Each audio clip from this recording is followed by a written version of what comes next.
你刚才不说是那个 HPV 吗？是这样子的，就说这个女性啊，从有性生活开始就得做一点检查，比如说你18岁，对吧？上大学了，你说有性行为了，这也是可以理解。那么从18岁以后有性行为了以后，就要注意，就是有可以，一个是要注意避孕，一个是要注意疾病。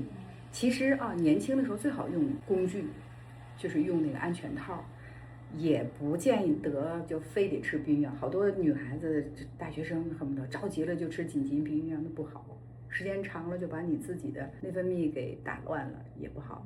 像咱们孕妇啊，就特别好，为什么？尤其咱们北京的这些孕妇啊，人家在孕前都查了啊，几乎都查了。我一问查了吗？啊，我刚查完，我查完了才怀的孕啊。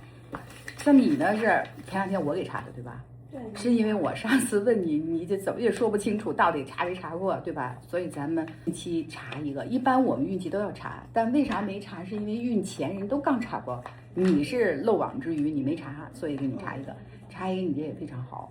我是想跟你说什么呢？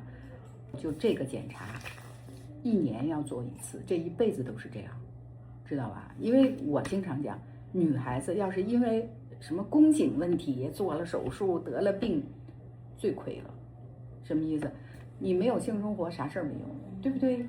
是不是？所以说我的意思说，咱们对吧？幸福快乐的生活，你这个夫妻生活也是必要的，对不对？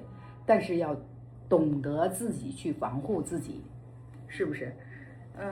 当然了，对方也一样的哈，互相注意。但是受害者往往是这个女同志，你知道吧？因为就说因为这个宫颈的问题，最后这个得病的是女性，但是这个男性因为这个乳头瘤病毒最后得病的少，你知道为什么吗？哎，对，你说到点儿了，因为女性她是那个阴道是深的，你没办法清洗。你说我再干净，你能洗里头吗？洗不了，对不对？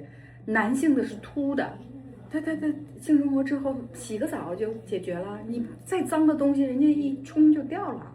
所以男性就是得这个阴茎癌的比例远低于女性得宫颈癌的比例。所以说这个咱们这个女性的自我防护很重要。你说就我老经常说，因为夫妻双方的事儿，最后受害者是女性，我觉得不值，是不是？